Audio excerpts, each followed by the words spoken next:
Hi hello नमस्ते श्री स्वामी समर्थ पूजा daily ब्लॉगमध्ये आपले स्वागत आहे। आणि बघा आज मी काय म्हणते, दोन दिवस झालं तुम्हाला व्हिडिओ आला नाही, कारण का आमच्या घरात सगळे आजारीच आहे। माहेरी आलोय पण काय करायचं, आजारी असल्यामुळं व्हिडिओ काय टाकता येईना झालेला, म्हणून काय टाकला नाही। आणि कसं असतं, आजारी सगळी घरात झोपलेली आहे। ती माझी मुलगी तर भरपूर आजारी आहे, कारण तिला उठायला पण येईना झाले, इतका ताप आहे तिला। दवाखान्यातनं तर 2 वेळा नेऊन आणली पण काय फरकच पडत नव्हता। मग म्हणलं चला, मग मम्मीला पण दवाखान्यात घेऊन आलतो। त्याचा व्हिडिओ थोडासा तिथं बसल्यावर घेतलेला, कारण डॉक्टरच नव्हते। आणि परत मग घरी आलो दवाखान्यातनं ही मम्मीला घेऊन, आणि मग लगेचच भाजी आणायला मी आणि माझी भाऊजाई गेलो, कारण का आता सगळं म्हणलं तर पोरांना कसं आजारी आहेत म्हणल्यावर नॉनव्हेज वगैरे देऊन चालत नाही। आणि म्हणलं चला तांदळीची भाजी आणि वरण द्यावं।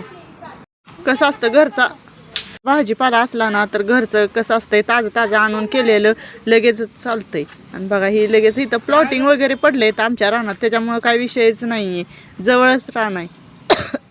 आणि सगळे आजारी असल्यामुळं कसं असतंय, ताजं वगैरे दिलेलं चांगलं असते। म्हणून आम्ही काय केलं, मेथीची भाजी वगैरे काय नव्हती पण तांदळीची भाजी होती, त्याच्यामुळे तांदळीची भाजी वरण त्यांना जेवायला दिलं रात्रीचं, आणि ज्वारीची भाकरी।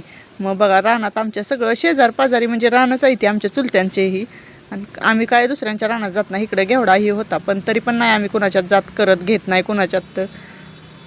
आणि मीच व्हिडिओ काढत होती बरं का, मला काय व्यवस्थित जमत नाही, तरी पण मी प्रयत्न करते चांगलं करण्याचा। आणि तुम्ही सांगत जावा बरं का कमेंटद्वारे, मी चांगलं करते का वाईट करते, कारण का कसं आहे, सांगणं पण गरजेचं तेवढंच असतंय। आणि आपली माणसाने सांगितल्यावर काय राग येत नाही। परत बघा माझी दिदी पत्र्यावर गेलती, कारण लिंबू तोडायला, म्हणलं सरबत करायचा होता आणि लिंबूच नव्हतं घरात। मग माझं लिंबू तोडून आणले बघा तिनं सरबत करायसाठी, कारण का आजारी असल्यामुळं त्यांना काय खाऊ वाटत नव्हतं, काय पिऊ वाटत नव्हतं, आणि अशक्तपणा पण भरपूर झालता। म्हणून म्हणलं चला लिंबू सरबत करावा। आणि संध्याकाळची टायमिंग होतं बरं का, 5-6 वाजलेली, मग तरी पण लिंबू सरबत केला।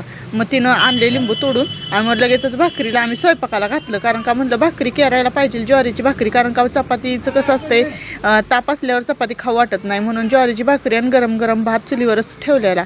आणि आमच्या भाऊजाला कसं प्रॅक्टिस आहे भरपूर चुलीवर स्वयंपाक करायची, मग तिचं ती करत होती सगळं, मी फक्त तिला थोडीफार मदत करत होती। आणि मला पण होती बरं का, पण सवय मोडली आता, सगळं गॅसवर करायची सवय लागली, त्याच्यामुळं काय विषयच नव्हता। परत आम्ही देवाला गेलो, हा दुसऱ्या दिवशीचा व्हिडिओ आहे, गुरुवारी आम्ही देवाला गेलो। ही सगळी बघा देवाला चाललेली, मग त्यांच्याबरोबर मी पण चालले, मग त्यांच्याबरोबर मी पण गेली बघा देवाला, कारण मला जाऊ वाटत होतं। त्या साईडला मी लय दिवस झालं गेली नव्हती, कारण आमच्या इथं ह्याला आहे ना जुनी विहीर असे म्हणतात, जुन्या विहिरीत काय पाणीच नव्हतं। मग पाणी नसल्यामुळं मी काय केलं माहिती आहे का, नुसतं वाकून बघितलं तर मला वाटलं लय पाणी असेल, पण पाणी नव्हतं। मग पप्पा आमचे सांगत होते की त्या विहिरीला पाणी, आणि ही बघा पूर्ण कोरडी विहीर पडलेली आहे, आणि ही जुनी दगड आहेत बघा, म्हणजे एकदम पुराण काळातली दगड आहेत, आणि ही पुराण काळातलीच विहीर आहे। आणि इथं लय दिवस झालं मी गेली नव्हती, मला जायचं होतं, म्हणून मी म्हणलं चला मी पण येते तुमच्याबरोबर, तुम्ही करा देवदर्शन आणि मी बघते सगळीकडे फिरून म्हणलं। आणि ह्याच्या शेजारी अजून एक विहीर आहे बरं का, त्याला पाणी आहे भरपूर, आणि कसं असतं ती आत्ता नवीन केलेली आहे, आणि त्याला कसं म्हणजे असं व्ह्यू वगैरे तिथला भरपूर चांगला आहे, म्हणून मला तिथं जायचं होतं। लय दिवस झाले मी गेलेली नव्हती। मग तिथं जांभळाची वगैरे पण झाडं होती, मग मी एका कोपऱ्यात बसलेली होती, कारण का तिला दिदीला म्हणलं माझा काय व्हिडिओ घेऊ नको, मी काय गाऊन घातलेला होता, म्हणलं आता रानात जायचंय, मग कशाला ड्रेस वगैरे घालायचं किंवा साडी वगैरे घालायची, मग मी म्हटलं तशीच येते गाऊनवर, म्हणून मी गाऊनवर गेलती। म्हणून मी तिला म्हणलं नको घेऊ बाबा, कसं असतंय बाहेर गेलोय आपण आणि तोच वेगळं वाटतंय ना जरा काय, म्हणून म्हणलं नको। मग ही जांभळाचं झाड दाखवत होती पोरं, हे बघा हे जांभळाचं झाड आहे, लय मोठं झाड आहे, 2 झाडं आहेत, एक ह्या साईडला आणि एक त्या साईडला आहे, पण एका साईडची जांभळच आम्ही म्हणजे तोडली। आणि ह्यांचं चाललेलं आपलं देवदर्शन वगैरे, मी पण आपलं पाया वगैरे पडल्या, आणि म्हणलं चला आपलं हे करून घ्यावं, म्हणलं जांभळे बघून घ्यावे। मग सगळीकडे फिरली केली बघा, देवदर्शन चाललेलं। आणि मग म्हणलं ही आमचा भैया नारळ फोडत होता, पप्पा म्हणत होता त्याला फोड, त्याला नारळच फुटत नव्हता। मग म्हणलं चला त्यांचं चाललंय गोंधळ, त्यापेक्षा आपण म्हणलं जावं बसावं थोडा वेळ, कारण का मला घरी माघारी लवकर यायचं होतं, कारण माझी मुलगी भरपूर आजारी होती, ती झोपूनच होती, काय खात पण नव्हती आणि पेत पण नव्हती। आणि तिचं कसं आहे माहिती आहे का, ती कुठल्या भाज्या खात नाही, नॉनव्हेज खात नाही, आणि पनीर दूध सुद्धा खात नाही, त्याच्यामुळे तिचं कसं होतं अशक्तपणा भरपूर येतोय। आणि ती जरा आजारी पडली, आणि तिला दवाखान्यात नेलं नाही असं नाही, तुम्ही म्हणसाल अजून दवाखान्यात नेलं का नाही, आणि दवाखान्यात 2 वेळा 2 दवाखाने केले.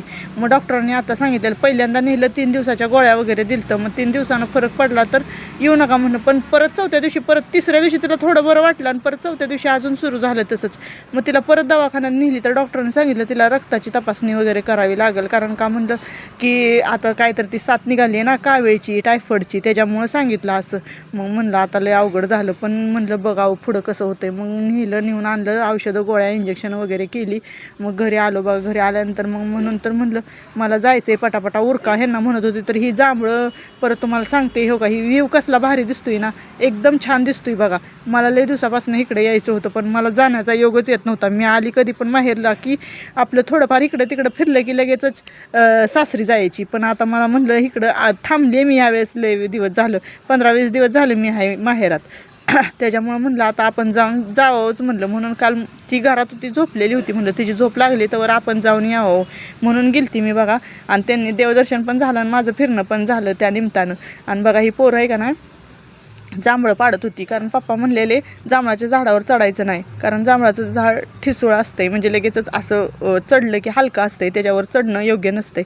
म्हणून ह्यांनी खालनंच दगडं ही मारून जांभळं पाडत होती. आणि जांभळं नुसती पाडते ती येडी, वेचायला तर अजिबात एक सुद्धा येत नव्हतं, कारण का ह्यांना पाडायला आणि दगड मारायलाच लई मज्जा वाटत होती. सगळी उड्या मारून मारून दगड मारत होती. तरी पण मी म्हणलं थोडंफार वेचावं म्हणून मी आणि माझ्या बहिणीच्या मुलीनं आम्ही दोघींनी थोडेफार वेचले. आणि आमच्या दिदीनं तर काय कॅमेराच धरलेला, त्याच्यामुळे ती काय वेचायचं भानगडीतच नसती कधी काय करायच्या, कारण आपलं ती कॅमेरामॅन आहे, त्याच्यामुळे ती काय असलं उद्योग करत नाही. आणि ही भावाची मुलगी बघा, इतक्या आजारी असून पण तिला आमच्या बरोबर यायचंच होतं. ती जागी होती म्हणून ती म्हणली पप्पा मला तुझ्या बरोबर यायचंय. या ताईनं जांभळे खायला सगळ्यांनी माहेरी, अजून सासरचे तर तुम्हाला बोलवणारच आहे खायला. श्री स्वामी समर्थ. धन्यवाद. भेटू उद्याच्या ब्लॉगमध्ये.